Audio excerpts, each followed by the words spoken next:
Big boss common man episode 2. இந்த selection ப்ராசஸை எதுக்காக ஷோ ஆக்கணும்னு நினச்சாங்க அப்படின்னு நமக்கு தெரியல. எபிசோட் 1 பார்க்குறப்ப நம்ம கொஞ்சம் புதுசாக இருந்தாலும் எபிசோட் 2 பார்க்குறப்ப மோர் ரெப்பிட்டேட்டிவாக இருக்குது. வராங்க, வந்து நின்று பேசுகிறாங்க, அப்புறம் ரிசல்ட்டை சொல்லி அனுப்பிடுறாங்க. இதை இங்கே உட்காந்து பார்க்குற நமக்கே எவ்வளோ போர் அடிக்குது. ஜட்ஜாக உட்காந்து பார்க்குறவங்களுக்குலாம் எவ்வளோ போர் அடிக்கும். சரி, நம்ம இந்த எபிசோட் 2 பார்த்துருவோமா?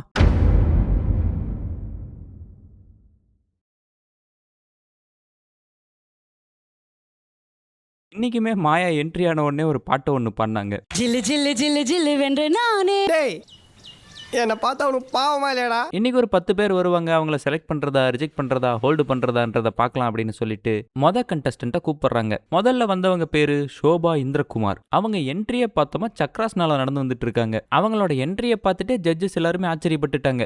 உங்களோட என்ட்ரி வந்து சிறப்பா இருந்துச்சு. அவங்க உள்ள வந்த உடனே அவங்களுக்கு வந்துட்டு ராஜு ஒரு டாஸ்க் சொல்றாரு. நீங்க இப்போ வந்து எங்களுக்கு ஒரு கதை சொல்ல போறீங்க. நாங்க இங்க சில எக்ஸ்பிரஷன்ஸ் வச்சிருப்போம். அந்த எக்ஸ்பிரஷன்ஸ்க்கு ஏத்த மாதிரி நீங்க வந்துட்டு கதை சொல்லணும் அப்படின்னு சொல்றாங்க. இவங்களும் ஒரு கதையை சொல்ல ஸ்டார்ட் பண்றாங்க. அவங்களும் எக்ஸ்பிரஷன்ஸ் கொடுக்குறாங்க. அதுக்கேற்ற மாதிரி கதையை மாத்தி சொல்லிட்டு இருக்காங்க. இவங்க சொன்ன கதை வந்துட்டு அந்த அளவுக்கு நல்லாலாம் ஒன்றும் இல்லை. இருந்தாலும் அவங்களோட பிரசன்ஸ் ஆஃப் மைண்ட் வந்துட்டு நல்லா இருந்துச்சு. அது மட்டும் இல்லாம இவங்க சொன்ன கதை அந்த அளவுக்கு புரியவும் இல்லை. எனக்கும் புரியல. திடீர்னு எந்திரிச்சு ஒரு கதை சொல்லு அப்படின்னா என்ன கதை சொல்றது? கொஞ்சம் கஷ்டம் தான். அவங்க சொன்ன கதையில இம்ப்ரெஸ் ஆகி அவங்கள குவாலிஃபை பண்ணிட்டாங்க. டான்ஸ் மூட்ல இருக்கேன், பேசாத.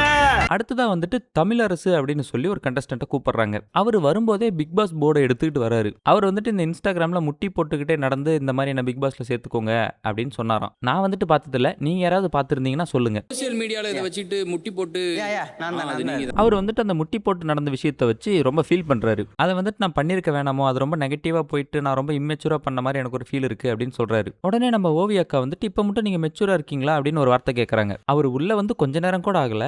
அதுக்குள்ள எப்படி அவர் இம்மெச்சூரா தான் இருக்காரு அப்படின்னு ஓவி அக்கா கண்டுபிடிச்சாங்கன்னு எனக்கு தெரியல. எல்லாருமே எல்லா விஷயத்தையுமே கத்துக்கிறது தானே அப்படின்னு அவர் சொல்றாரு. அப்ப நீங்க இன்னும் முழுசா கத்துக்கலையா அப்படின்னு கேட்கற கேள்வி எந்த வகையில சரின்னு எனக்கு தெரியல. ஒருத்தர் வந்துட்டு தான் இம்மெச்சூரிட்டியை ஃபேஸ் பண்ணி நான் இம்மெச்சூரா நடந்திருக்கேன், இப்போ கொஞ்சம் மெச்சூரா இருக்கேன் அப்படின்னு சொல்றதே பெரிய விஷயம். ஸோ ஜட்ஜஸ் பாயிண்ட் ஆஃப் வியூல இருந்து இவரை ரிஜெக்ட் பண்ணி ஆகணும் அப்படின்னு பேசுற மாதிரி தான் எனக்கு தோணுச்சு. அதுக்கப்புறம் தமிழரசு அப்படின்றவர் வந்துட்டு நான் வந்துட்டு டைரக்டர் ஆகணும் அப்படின்னு ஆசைப்படுறேன்னு சொன்னாரு. அதுக்கு நம்ம ஆரி வந்துட்டு நான் ஒரு சிச்சுவேஷன் சொல்றேன், அதுக்கு நீங்க வந்துட்டு ஒரு சீன் கிரியேட் பண்ணி தர முடியுமா அப்படின்னு கேட்டாரு. அதுக்குமே நான் வந்துட்டு என்ன கத்துக்கல அப்படின்றாரு. சரி, பிக் பாஸ் பாத்திருக்கீங்களா, பிக் பாஸ் எப்படி இருக்கும்னு தெரியுமா அப்படின்னு கேட்டா அதுவுமே தெரியாதுன்றாரு. ஒரு சிச்சுவேஷன் சொல்றேன், ஓகே, எனக்கு அதுக்கு ஒரு சீன் சொல்லுங்க. தெரியாது.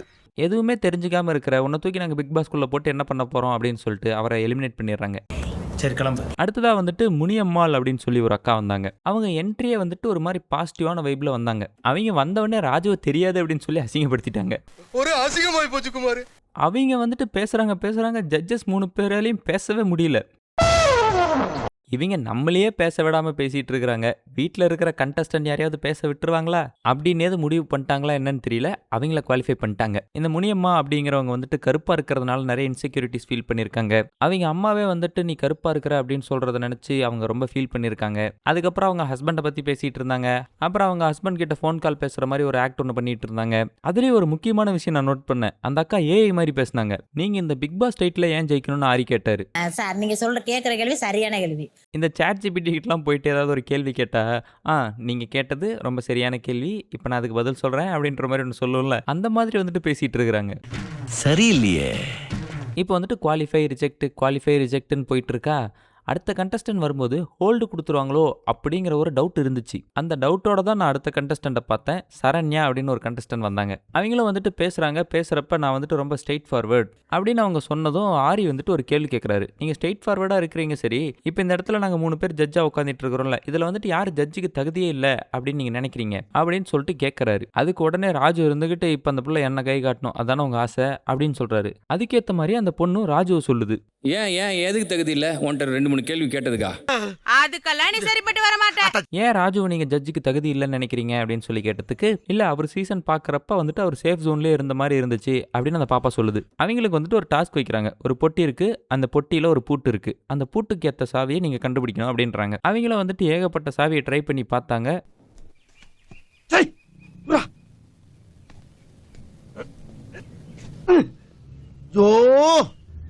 நமக்கு எதுக்கு அந்த வேண்டாத வேலையெல்லாம்? முடியாத விஷயத்துக்கு என்னைக்குமே முயற்சி பண்ணக்கூடாது. பூட்டை திறக்க முடியல. அதுக்கப்புறம் ஜட்ஜஸ்லாம் பேசி முடிவு பண்ணி அந்த அக்காவை ஹோல்டு பண்ணிட்டாங்க. அடுத்ததா வந்துட்டு ஒரு கண்டஸ்டன்ட் வந்தாரு. அவருக்கு தமிழே கொஞ்சம் தத்தக்கா தான் இருந்துச்சு. நம்ம ராஜு வந்துட்டு அந்த கண்டஸ்டன்ட் கிட்டே தம்பி உனக்காவது என்ன தெரியுமா அப்படின்னு சொல்லி கேட்கறாரு.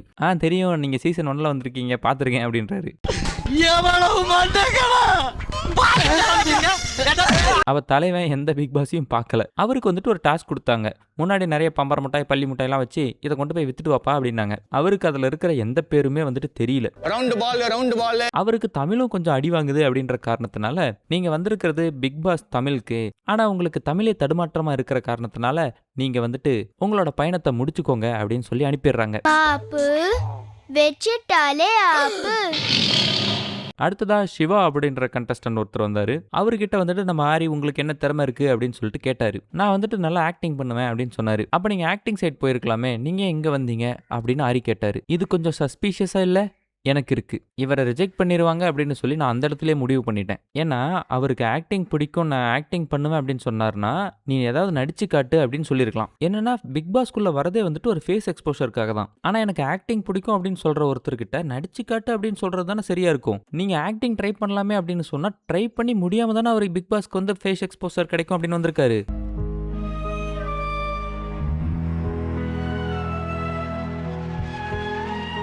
அதுக்கப்புறம் அப்பா இறந்துட்டாரு, அம்மா மட்டும் தான் என்ன கஷ்டப்பட்டு வளர்த்துனாங்க அப்படின்னு சொல்றப்ப விக்டிம் கார்டு ப்ளே பண்றீங்களான்னு கேக்குறாங்க. Are you playing victim?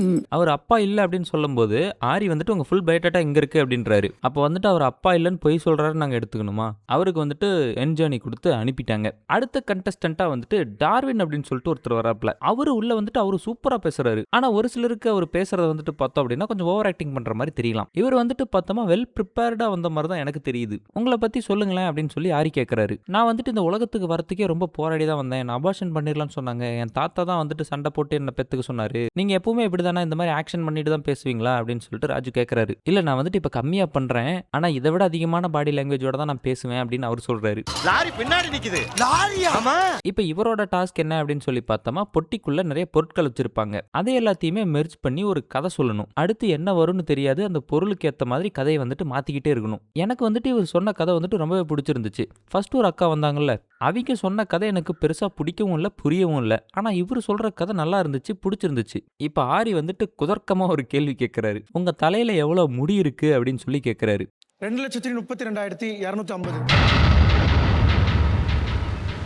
நான் எண்ணிட்டேன். சந்தேகம்னா நீங்க என்னைக்கீங்க? அதுக்கப்புறம் ஜட்ஜஸ் எல்லாம் சேர்ந்து முடிவு பண்ணி டார்வினை செலக்ட் பண்ணிட்டாங்க. அடுத்த கண்டஸ்டன்ட்டா டோனி ஜே அப்படின்னு ஒருத்தர் வந்தாரு. அவர் வந்துட்டு ஒரு ரேப்பர் அப்படின்னு சொன்ன உடனே எது கிஃப்ட்டுக்கு சுத்தி தர ரேப்பரான்னு கேட்காதீங்க. அவர் வந்துட்டு ஒரு ரேப் சாங் பாடுறவர். அவர்கிட்ட வந்துட்டு பாட்டு பாட சொல்றாங்க. அவரும் வந்துட்டு நல்லா பாடுறாரு. இருந்தாலும் அவரை வந்துட்டு ஹோல்டு பண்ணி வச்சுட்டாங்க. மற்ற கண்டஸ்டன்ஸை பார்த்துட்டு சொல்றோம் அப்படின்னு சொல்லி. அடுத்ததான் வந்துட்டு சாம்ஷி அப்படிங்கிற ஒருத்தங்க வந்துட்டு வராங்க. அவங்கள போன எபிசோட்லேயே பார்த்துருப்போம், அந்த டிரான்ஸ்ஜெண்டர். அவங்க நீங்க வந்துட்டு என்ன பண்றீங்க அப்படின்னு சொல்லி கேட்டதும் நான் வந்துட்டு ஆடலும் பாடலும் நிகழ்ச்சியெல்லாம் போயிட்டு இருக்கேன் அப்படின்னு சொல்றாங்க. பிக் பாஸ்குள்ள போனீங்க அப்படின்னா நீங்க எங்களை எப்படி என்டர்டெயின் பண்ணுவீங்க அப்படின்னு சொல்லி ராஜு கேட்கறாரு. நான் இங்க வந்ததே ஒரு ஐடென்டிட்டிக்காக தான். டிரான்ஸ்ஜெண்டர் அப்படின்னாலே எல்லாரும் கொஞ்சம் ஒதுக்கி வச்சு தான் பாக்குறாங்க. நான் வந்துட்டு அதை மாத்தணும்னு நினைக்கிறேன் அப்படின்னு வந்துட்டு அவங்க சொல்றாங்க. உங்களுக்கு என்னெல்லாம் டேலண்ட் இருக்கு அப்படின்னு கேட்டதுக்கு அவங்க சமைப்பேன் அப்படின்னு சொல்றாங்க. ஏதாவது வீரமான டேலண்ட் இருக்கா அப்படின்னு சொல்லி கேட்டா யோசிக்கிறாங்க. உங்களுக்கு சிலம்பம் சுத்த தெரியும்னு எங்களுக்கு தெரியும் அப்படின்னு ராஜு சொல்றாரு. அதுக்கப்புறம் சிலம்பம் கொடுத்து சுத்த சொல்றாங்க. அதுக்கப்புறம் ராஜுவுமே வந்து சிலம்பம் சுத்தி பாக்குறாரு. நான் சுத்த ஆரம்பிச்சோம்னா காத்து உள்ள வராது, மழை தண்ணி மேல விழாதா, அந்த அளவுக்கு கிறுகிறுகிறுன்னு சுத்துவண்டா. இவங்கள செலக்ட் பண்ணாங்களா இல்லையா அப்படின்னு பார்த்தோமா, இவங்கள வந்துட்டு ஹோல்டுல போட்டாங்க. அதுக்கப்புறம் சம்யுக்தா அப்படின்னு சொல்லிட்டு ஒரு பொண்ணு வருது. நம்ம ராஜு வந்துட்டு உங்களை பத்தி ஒரே சென்டென்ஸ்ல சொல்லணும்னா என்னன்னு சொல்லுவீங்க அப்படின்னு சொல்லி கேட்டதுக்கு சம்யுக்தானா மாஸ். இங்க ஏதாவது மாஸா பண்ணுங்க.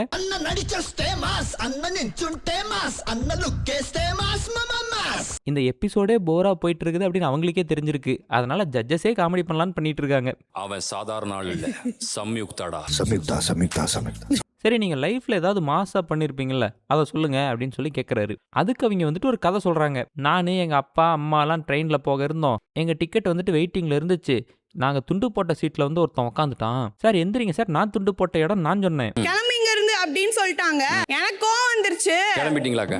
அதுக்கப்புறம் அவரை உள்ள பூந்து தர நிறுத்திட்டு வந்துட்டேன் அப்படிங்கிறாங்க. சரி வேற ஏதாவது கதை சொல்லுங்க அப்படின்னு சொன்னதுக்கு, எங்க அக்காவோட வெட்டிங்க்கு டெல்லியில இருந்து ஒரு ட்ரெஸ் வாங்கியிருந்தோம். அந்த ட்ரெஸ்ஸை பெங்களூர்ல தைக்க கொடுத்துருந்தோம். அப்ப அந்த டெய்லர் வேற ட்ரெஸ்ஸை எங்க அக்காவுக்கு அனுப்பி விட்டாங்க. நான் பெங்களூருக்கு டிக்கெட் போட்டு போய் அவங்கள கன்னத்துல பலார்னு விட்டுட்டு வந்தேன் அப்படிங்கிறாங்க. உங்களுக்கு பெங்களூருக்கு டிக்கெட் போட்டு போய் அடிச்சுட்டு வந்திருக்கீங்க.